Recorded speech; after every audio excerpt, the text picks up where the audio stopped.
ሰላም ተመልካቾቼ እንዴት ናችሁ? እንዴት ሰነበታችሁ? ዛሬ ደግሞ የፍሬሽ ቴምር ጃም አሰራር ነው ይዤላችሁ የመጣሁት። እንግዲህ ፍሬሽ ቴምሩን የገዛሁት ከመርካቶ ከአንዋር መስጊድ አካባቢ ቴምር ተራ አለ። እሸት ቴምር የሚባለው ወይም አንደኛ ደረጃው ነው። ሁለት አይነት ቴምር ነው ያለው። ደረቅ ቴምር አለ፣ ሁለተኛ ደረጃው ደረቁ ነው። ስለዚህ ለጃም የሚሆነው ይሄ ፍሬሹ ነው ማለት ነው። እንግዲህ ዛሬ የምጠቀማቸው ግብአቶች ፍሬሽ ቴምሩ ግማሽ ኪሎ ነው፣ ፍሬውን አውጥቻለሁ። 4 ብርቱካን፣ 2 ሎሚ ይሆናል ማለት ነው። እንግዲህ መጀመሪያ ሞቅ ያለ ውሃ ቴምሩን ለ30 ደቂቃ ሶክ አድርገን ወይም ነክረን እናቆየዋለን። ተመልካቾቼ ያው እንግዲህ አሁን 30 ደቂቃ አልፎታል። የውሃ ውስጥ ሞቅ ያለ ውሃ ውስጥ ተነክሮ የቆየውን ቴምር አጠለዋለሁ። ተመልካቾቼ ያው የጨመቁትን ኦሬንጅ ጁስ 4 ብርቱካን ቅድም አሳይቻችኋለሁ። እኔ በብርቱካን ነው የሚፈጨው ማለት ነው። ኖርማሊ በውሃም ትችላላችሁ። ግማሽ ኪሎ ቴምር ስለሆነ 2 ሎሚ ያደረኩት። አሁን ፈጨዋለሁ። ተመልካቾቼ ያው እንግዲህ አሁን ፈጭቸዋለሁ። በደንብ አድርጌ ነው የፈጨሁት።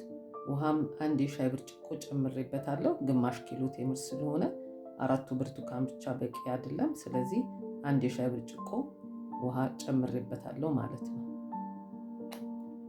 ተመልካቾቼ እንግዲህ አሁን ለድለድ ብሎ ወፈር እስከሚል ድረስ ያማሰልን በደንብ እናበስለዋለን ማለት ነው። ተመልካቾቼ እንግዲህ ለ30 ደቂቃ ያህል ከድኜ ተንተክትኮ በራሱ ወፍሯል። እንግዲህ ሲቀዘቅዝ በንጹህ ብልቃጥ በጠርሙስ ዕቃ ነው የሚሆነው ተደርጎ ፍሪጅ ውስጥ ይቀመጣል ማለት ነው። እንደነገርኳችሁ እንግዲህ ቀደም ሲል ለፓንኬክም ቆንጆ ነው። የተለያየ ነገር ላይ ዳቦም ላይ ቂጣም ላይ ተቀብቶ ይበላል። በጣም ሄልዚ ነው።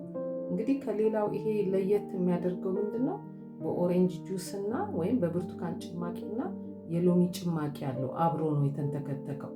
እንዲሁም ደግሞ ውሃው የዘበዘፍኩበት መጀመሪያ ቀረፋ ሄል ያለው አፍልቼ ነው። በዛ በቀረፋና በሄል ውሃ ሞቅ ባለው ከተንተከተከ በኋላ ቀዝቀዝ ሲል ሞቅ ባለ ነው የዘፈዘፍኩት እና በጣም ቆንጆ ነው። ሞክሩት። እንግዲህ ተመልካቾቼ ላይክ፣ ሼር እና ፎሎ እያደረጋችሁ አበረታቱኝ። በጣም ቆንጆ ቴስት ያለው ጃም ነው።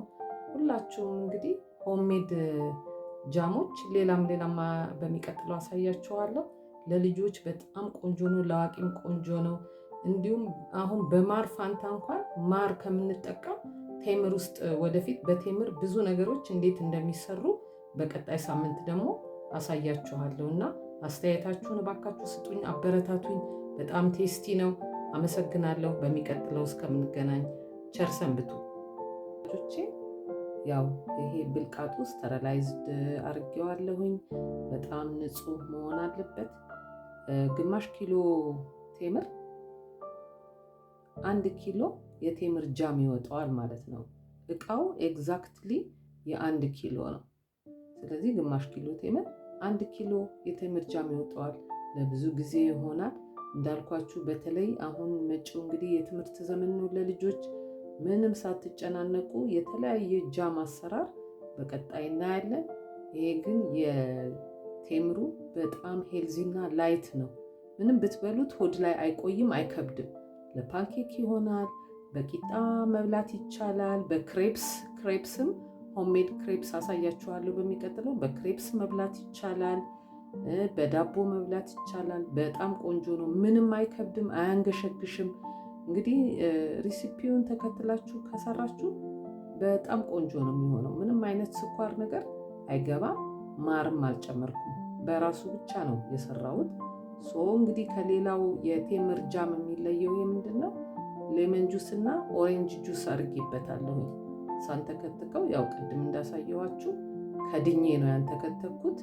ስፈጨውም ደግሞ ምንም ያጠለልኩት ነገር የለም። በብሌንደር አንድ ላይ ሁሉንም ፈጨሁት፣ ከዛ አንተከተኩት ማለት ነው እና ምንም ያጠለልኩት ነገር የለም።